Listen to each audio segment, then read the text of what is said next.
17구원의 길 로마서 10장 1절에서 10절. 바울은 율법에 매여 있는 이스라엘에게 복음으로 산다. 또한 그는 하나님께 열심은 있으나 복음에 대한 올바른 지식이 없어 구원에서 멀어진 삶을 지적한다. 그는 자기의 의를 채우려고 힘쓰다가 하나님의 의를 놓치는 이스라엘의 어리석음을 말한다. 하나님께서 인정하시는 두 가지 의는 율법으로 말미암는 의와 믿음으로 말미암는 의가 있다. 율법으로 말미암는 의는 구원을 주시는 하나님의 의를 취하지 못한다. 반면에 믿음으로 말미암는 의는 구원을 주시는 하나님의 의를 취한다.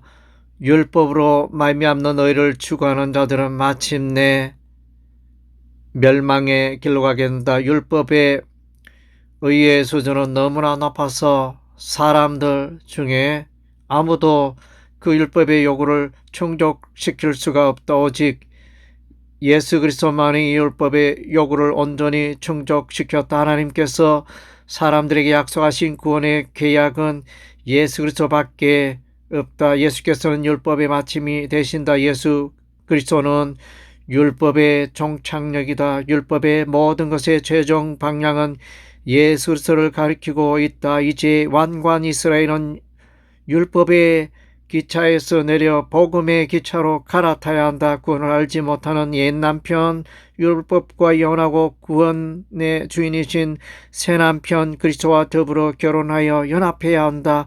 율법에 의해 하나님의 의가 나타났는데 하나님의 한 의가 나타났는데 율법과 선지자에게 증거를 받은 그리스도 예수이시다. 예수 그리스도는 인간의 의를 버리고 자기에게 나오는 모든 믿는 자들에게 하나님의 의를 부어주신다. 누가 하늘에 올라가겠느냐? 이는 그리스도의 부활과 성천을 말한다. 누가 무저갱에 내려가겠느냐? 이는 그리스도의 무덤 속에서의 죽음을 말한다. 바울은 그리스도께서 율법의 마침이 되신다고 말한 우리 곧장 그리스도의 십자가 죽음과 부활과 성천을 말하고 있다. 십자가 사건은 그리스도로 말미암아 하나님의 의가 나타난 것이다. 그리스도 예수 안에 있는 성령으로 말미암아 하나님의 은혜로 값없이 의롭게 되는 길이 열렸다. 한 번 예수 그리스도를 통하여 의의 선물이 넘치게 되었다. 복음이란 그리스도를 말하며 그리스도는 십자가와 부활의 주인이다. 복음에는 하나님의 의가 나타난다. 이 복음을 믿는 자는 하나님의 의를 소유한다. 이는 이신칭의의 사건이다.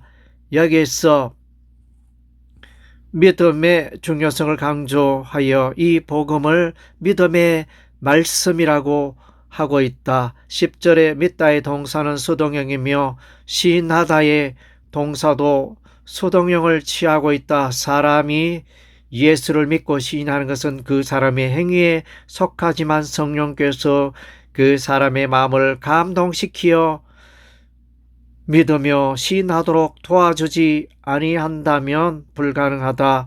성령으로 아니하고는 누구든지 예수를 주시라 할 수가 없는 것이다. 그래서 그리스도를 믿는 것조차 하나님의 선물이라고 하는 것이다. 믿음으로 어렵게 되는 것은 아브라함으로부터 시작된다. 아브라함이 하나님을 믿음에 그것이 그에게 의로 여겨진 바 되었다. 믿음의 사람은 예수를 주로 시인한다. 믿음의 사람은 하나님께서 예수를 죽은 자 가운데서 살리신 것을 마음에 의심치 아니한다.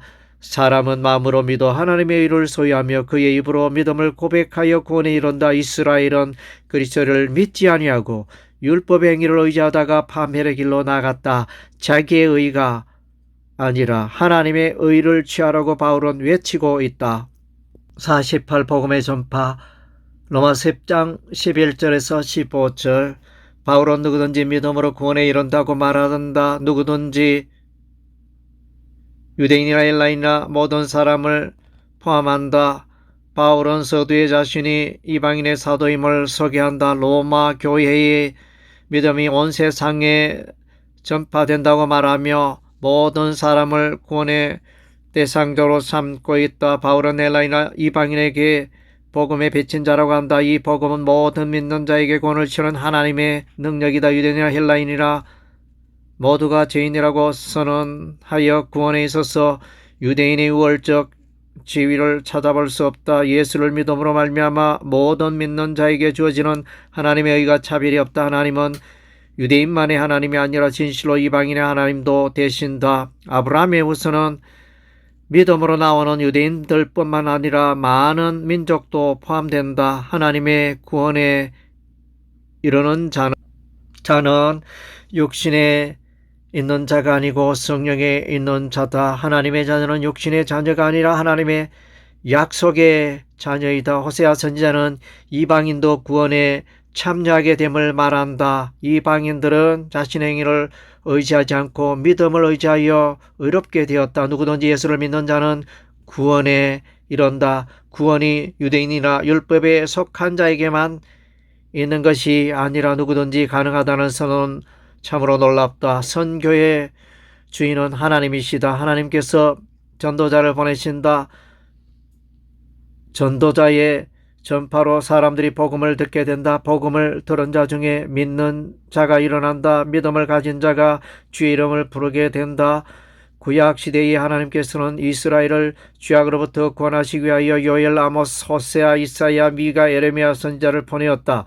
신약 시대의 하나님께서는 베드로와 바울과 서대반과 빌립을 보내 예루살렘과 온 유대와 사마리아와 땅끝까지 그리스도의 복음을 전파하여 구원에 이르게 하셨다.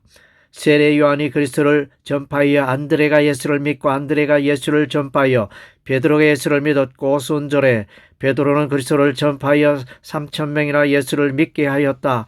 바울은 고린도에서 브리스길라와 아굴라에게 그리스도를 전파하고 브리스길라와 아굴라는 에베소에서 아볼로에게 예수를 전파하며 아볼로는 고린도 사람들에게 그리스도를 전파하였다. 바울은 루스드라에서 디모데에게 그리스도를 전파하고 디모데는 충성된 사람들에게 전파하고 충성된 사람들은 또 다른 사람들에게 그리스도를 전파하였다. 바울은 디모데, 에바브라, 디도, 빌레몬, 소파드, 알스타고, 세군도, 가이오, 두기고, 드로피모에게 그리스도를 전파하였다. 13절에서 주의 이름을 부른다는 것은 그리스도께 대한 신앙을 고백하는 것을 말한다. 내적인 믿음이 없어지는 내적인 믿음이 없이는 주의 이름을 부르는 것은 불가능하다. 부르다 동사는 중간태로 사용되어 그리스도의 이름의 믿음으로 고백하는 것을 말한다. 서대반 번역본에서 14절에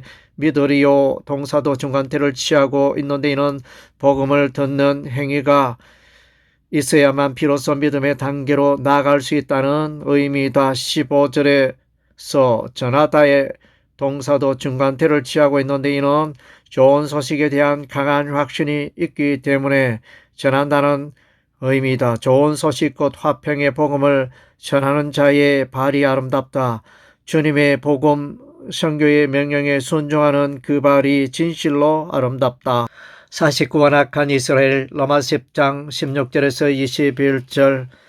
주여 우리가 전한 것을 누가 믿었나이까? 이사야 선지자가 메시아 복음을 외칠 때 그의 말에 귀를 기울이는 자는 소수였다. 이사야는 그리스도의 십자가 고난과 속죄 사역에 대하여 생생하게 전가하였다. 그리스도의 사건은 세상을 놀라게 하고 왕들의 입을 봉하게 할 위대한 사건임에도 불구하고 이스라엘은 이사야의 메시지에 귀를 기울이지 않는다.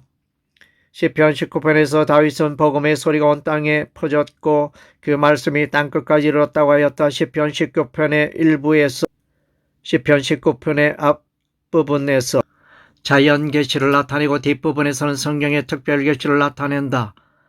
하늘의 여호와 같이 온 땅에 여호와의 말씀이 충만하게 세상을 비춘다. 여호와 앞에서 자신의 죄악을 발견하고 깨끗하게 되기를 간관과 끝으로 반석이시며 구원자이신 하나님을 찬양하고 있다. 여기서 반석과 구속자는 그리스도를 암시하는 표현이다. 베드로는 오순절에 설교에서 다윗을 선지자라고 소개한다. 다윗은 시편 16편에서 그리스도의 부활을 예언하였다. 모세는 모압 평야에서 이스라엘의 반역을 예언하였다. 이스라엘은 하나님이 아닌 것으로 여호와의 질투를 일으키며 허무한 것으로 여호와의 진노를 일으켰다. 하나님께서는 우상을 섬기는 이스라엘을 떠나 이방인으로 향하게 될 것을 말씀하셨다. 이사야도 하나님을 구하지 않던 자와 하나님의 이름을 부르지 아니하던 나라에 대하여 하나님의 마음이 열리게 될 것을 말한다. 그 이유는 이스라엘이 하나님을 향하여 불순종하며 죄악의 길을 걸어갔기 때문이다.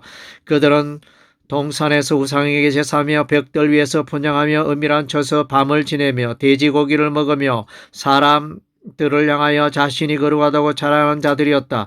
그러나 여호와께서 종일 손을 펴서 자기 생각을 따라 옳지 않은 길을 걸어가는 패역한 백성들을 불렀다. 서대반은 공의 앞에서 담대하게 그리스도를 전하다가 돌에 맞아 죽었다. 사도 야고보는 복음을 전하다 헤롯 왕에게 죽임을 당하여 베드로도 복음 때문에 감옥에 갇혔으나 천사의 도움으로 풀려난다. 유대인들은 바울을 따라다니며 갈라디아의 비시디아 안디옥과 이고니온과 루스라에서 마게도냐의 데살로니가와 베레아에서 박해하였다. 바울은 그리스도의 복음을 전하다가 빌립보와 가이사랴와 로마의 감옥에 투옥된다. 이처럼 그리스도의 복음은 선지자와 사도와 주의 제자를 통하여 이스라엘에게 충분히 전달되었다. 이제 이스라엘은 복음을 듣지 못하여 그리스도를 믿지 못하였다고 변명할 수가 없다. 18절에 그들이 듣지 아니하였느냐에서 이중 부정어를 사용하고 있는데 이는 결코 그들이 듣지 않았다고 말할 수 없다는 것이다. 19절에 이스라엘이 알지 못하느냐에서 이중부정어를 사용하여 이스라엘이 알지 못하였다고 말할 수 없다는 것이다. 하나님 여호와께서는 그를 여전히 찾지 아니하고 계속하여 관심을 가지지 않는 이방인들에게 자신을 나타내 보셨다. 이방인 에디오피아의 내시가 빌립이 전파하는 그리스도의 말씀을 듣고 세례를 받았다. 이방인 백부장 고넬료와 그 가족은 베드로가 전파하는 그리스도의 복음을 듣고 세례를 받았다. 모세는 이스라엘의 불순종을 예언하고 다윗은 하나님의 말씀이 세상에 충만하게 전파되었다고 하여 그 이사야는 열심히 전했지만 믿는 자가 적음을 반문하고 있다. 하나님은 그의 백성이 복음을 듣고 믿음으로 나오기를 여전히 기다리신다.